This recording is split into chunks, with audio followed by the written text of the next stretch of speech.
Wow, a sight for sore eyes, none other than Grant Brittain. Welcome to ASC and thanks for taking the time, sir. Thank you. I don't have anything else to do, so Yeah, we were, before we came on, talking like all things COVID. You've been pretty hunkered down for the most part? yeah. I mean, we go out and I'm doing work here, and my son moved out in March because he didn't want to get us sick, and then I took over his room as my office. I just gutted it pretty much, and I'm just hanging out in here a lot. I love it. I have a view of the front yard, and it's pretty nice. I mean, you've always remained so busy out there capturing images over the years. Is it a little extra frustrating that you don't have as much, going on creatively? Or, I mean, how are you dealing with that component? Yeah. I haven't shot a real skate photo since March. And then I shot some of the Black Lives Matter protests, the skaters that went through Right. downtown San Diego and Encinitas 2 days. And I just wore a mask, shot with a long lens. Anybody came near me, I just go away. I like it, sniper style. And right away, yeah, pretty much. Yeah. I had some guy I was taking pictures on the side of the road in San Diego, and this guy comes by to give me a high five, and I left him hanging, I just like, I'm not touching you, I'm sorry. It's not the time for high fives. Well, Yeah. I know all the people watching right now. I mean, your your resume speaks for itself. I mean, I'm trying to think of how far back it went with Transworld Skateboarding and Skateboard Magazine.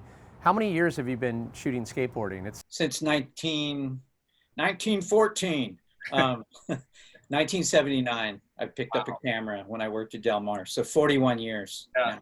I have so many fond memories of Del Mar Skate Ranch. I mean, I feel like so many people it was like kind of like their accidental daycare. Yeah. I think I remember like Ken Park running, like working there, and Yeah. the Gordon Yeah, I was his Highball. boss. What's that? You were his boss, right? Yeah, I was his boss. Yeah. I ended up as the manager there after, working there as just sweeping pools and Yeah. sewing up stinky pads and stuff like that, and serving Cokes and stuff like that. And it's funny at the time. I don't think anyone realized, how bad, like, just the keyhole really was when you compare how good things are now, like all the parks, right? Well, we thought it was good though. Yeah. No, I We know. didn't know it was bad till people from other parks came there and they Right. told us how bad it was. I want to thank them for that. Well, I could wax nostalgic about those days forever, but I won't bore everyone watching. I do want to ask you about this 2020 film that you did with Mark Primo. Tell us about that. And it was 20 questions, or you had 20 seconds to answer? Yeah, well, Mac Primo is a friend of mine. I met him through Mike Blayback, the photographer, and we became fast friends. It's like the guy's just really cool. Has a skate background, but he's an artist and a filmmaker, and he was going to do. We talked for a long time, well, for a few months, about doing like an extensive interview with me, and like a really good interview. And he's done stuff for TED Talks and just, I think he did something for U2 but he's a really good documentary filmmaker. And so we started on it before COVID, and we had all this stuff, in the can that was, and we were still working. We were still going to do more interviews with other skaters and, people like Tony and Cab or whoever. And and then COVID hit. So we were talking, and I got involved in this San Diego Design Week. They called me, and I think I got turned on to them through Josh Higgins, who is a big designer. He did the Obama campaign, and I mean, he's really good. He's a friend of mine. But so they wanted to do something kind of going to like a virtual thing, going to people's studios and or getting films or whatever. And then I brought it up to Mac with like, hey, you want to do a little, 3-4 minute film, and we'll put something together for these guys. And then I'm just trying to figure out stuff that makes my part of it easier, Right. So instead of like, doing a tour of my studio, which is this little room here and outside. And so he goes, yeah, I'll put something together. And he goes, I came up with this great thing. And he just made up all these questions and then put all the dialogue we had recorded as answers to those questions. So if I was talking about, there's a couple of random things in there about, have you ever been in that building? And I was just talking about that building. It was the old Del Mar building. I pause and I go, no, I don't think I've been in that building before. And then he just makes up this question, have you ever been in that building before? And it's just like, so he's got a good sense of humor. So we did that piece and it came out really good and it got really good response. And then it ended up as a Vimeo staff pick too, which is kind of cool. So yeah, it's a nice nod to get for sure. And he got Fugazi. He knew somebody that played with Fugazi, and he got the song at the end. You know, so. Good music always helps. I remember going to a show of yours, which kind of leads me into kind of, you know, pre-digital, but you did it was a photo exhibit off the iPhone, which kind of leads me into the question of, you've kind of touched on all mediums. You were there when it, you know, was film only. Can you remember how that was, like, you know, when there was that death before digital kind of movement? Yeah, well, digital was starting to come in what, the late 90s maybe? Yeah. And we were still shooting film, and we had actually switched. We were shooting a lot of Hasselblad, you know, medium format stuff. Atiba, Jefferson got a Hasselblad, and then with a fisheye, and everybody, you know, had to go out and buy the, you know, the fisheye lens that cost like $6,000. And so at the same time we were shooting and wasting a lot of film on sequences, you know, because it might take you, you know, 20 rolls. My limit on a trick was 20 rolls. So you'd shoot 20 rolls of film, which is what, $8 a roll or whatever, and then get some of it developed thinking that, well, maybe I can pull a still out of it and then maybe he'll make it later or whatever. So, you know, you're spending, you know, $18, $20 a roll to get it developed. And then one day there was a band's, I think it was a Triple Crown in Oceanside. And I was kind of not wanting to go, and I had to go because it was in, you know, Oceanside, and the mag was in Oceanside. And I borrowed the Snowboard mag's digital camera. I think it was a D1, Canon D1.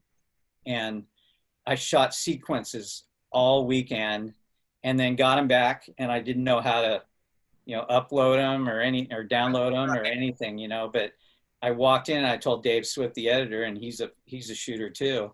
And I go, dude, it's like a godsend, you know, digital, you know, for sequences, and you're running them this big, and, you know, I think they were 1 megapixel cameras at the time, or no, 4 megapixel cameras. And you can probably remember too at the time too the video grabs that they would do. Yeah, we did video grabs. Yeah, we did video grabs with like 30 frames, and I'd sit up at night. I'd wait till my kids went to bed. I'd turn out all the lights, and I'd shoot video grabs off of our TV. And then, yeah, it was a nightmare, and it looked like crap. And no, it was crazy. And then, you know, when I tried the digital camera finally, I just went, oh man, this is great. We were still shooting.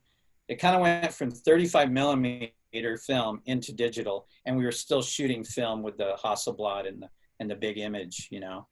But yeah, it just, and our accountant just went, yeah, he was stoked because our film budget just went, like, you know.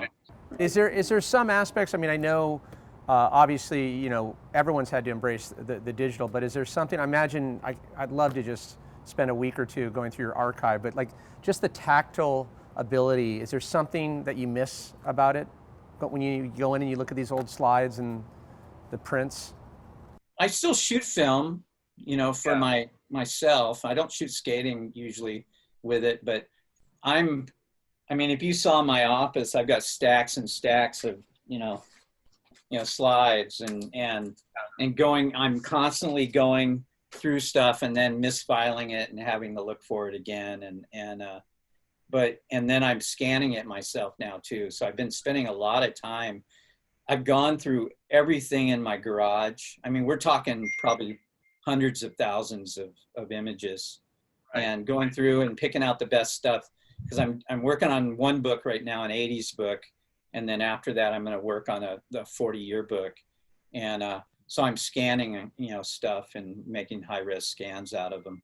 What's some interesting things that you've heard from the new generation of skaters that they didn't see a lot of your imagery, when it originally came out in the mags, that you're getting to kind of get out there, whether it be through social media or doing reprints and doing these special book editions. Yeah, it's surprising. Like some kids, they don't know anything about it, you know. Yeah. And my son's a street skater. He's in his 20s. And I think the only reason he knows about it is, well, he looks up to a few people, but they're like the Andrew Reynolds and people like that. And the only reason he knows the older guys is because going on shoots when he was a kid. I mean, since he was a baby, I'd take him on a shoot. My wife couldn't take care of one of the kids. I had to take him on a shoot. They had to pee in the bushes and like everybody else. Yeah, but like I'll meet kids that don't know anything about the past. They don't know anything about history. And then I'll surprisingly meet some kid, like a 17-year-old, 16-year-old, and they know everything about skate history. It's like pretty mind-blowing what they know.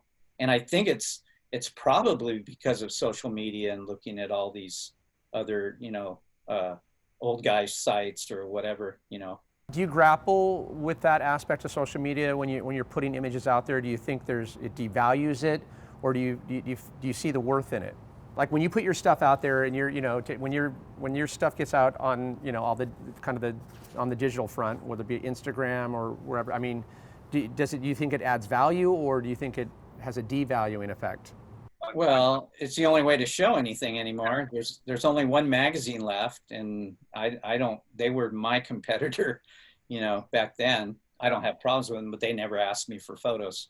So it's the only way to get your stuff out there. Like they say, it's the only, game in town. And I really love social media. I jumped in. Yeah, you were really one of the early adapters. Yeah, and I just saw it, it's a gallery every day, it's a show every day. And the weirdest thing is when you see someone's photo, like a newer photo, and you go, man, that could have been a cover. Yeah. And it's really kind of heartbreaking that this stuff is and it's gone because of algorithms or whatever. You see it for a few seconds and you never see it again. Yeah, the devour rate is so intense. Print gave it, photography a validity, that, hey, this was good enough to be the cover or the center spread or an interview, and there's not that anymore, You have interviews online, but. And I know you get asked this question a lot, and there are a lot of, up and coming photographers, but any advice for the people watching out there that want to be like, the next Grant Brittain? Not that, there can only be one, but any advice for other photographers? Favorite question. Well, it's more, I think, more in today's world. Think of it more in terms of everything from COVID, everything to where the industry is now. No. What I don't like, I mean, it's not you, it's the question. Like, I don't know what to tell people anymore. Yeah. I do a lot of mentoring and I did a lot of, things at high schools and stuff. And I'd ask a kid, what do you want to do with your photography? And they go, oh, I want to be a skate magazine photographer. And I'm just like, whoa, Yeah. you better learn other things too, like coding and video. And I mean, you really have to learn a lot more than when I was starting in my 20s. You just had to know the camera. You didn't have to know a computer. There were no computers. We did the magazines by hand. Yeah. So I just tell people that they need to really get, a good foundation in photography and then learn the other stuff too, and learn how to write. Even back when we were doing the magazine, the person who went on trips was a photographer who could write and take photos because it was cheaper to send him than a writer and a photographer. So I've tried to tell kids they need to shoot where it's a little different. You can sit at the bottom of the stairs with the fisheye. It all looks the same, So I've seen some people, doing old style photography, wet plate collodion or big, large format cameras, with film and just trying to make it look a little different. And then there's that story to go along with it. The whole thing with, people go, what are you going to do when there's no more film? You know, what are people going to do? Well, there's always going to be film. There's new companies that make film. It's actually come back. Film sales are up because it's uncool. You have hipster dudes hanging at the brewery and they've got film cameras. They don't even shoot digital. Maybe their phone, that's as close to digital as they get. So I just there's so many avenues right now because of social media, and there aren't a lot of those jobs where you go work for Vans or, you know, you're the photographer for Brittain or somebody like that. You know, there's just not a lot of those jobs anymore. I know guys younger than me that can't get work right now because of COVID and the environment. Well, I mean, the economy, and yeah, they're having a hard time. You know, luckily for me, I have this archive, you know, that I'm able, and I'm finding new stuff all the time, stuff I didn't use back then. And I'll find stuff and I'll just go, wow, why didn't I run this? Well, we ran something better at the time, but because the passage of time, it's this historical, you know, part of skateboarding. Yeah, I mean, you, like so many photographers and filmmakers, you end up becoming the accidental historians when you look back at your stuff. And you made a quick mention of it. So going through these archives, you've got putting a new book together. Can you tell us about that and what else you have in the pipeline?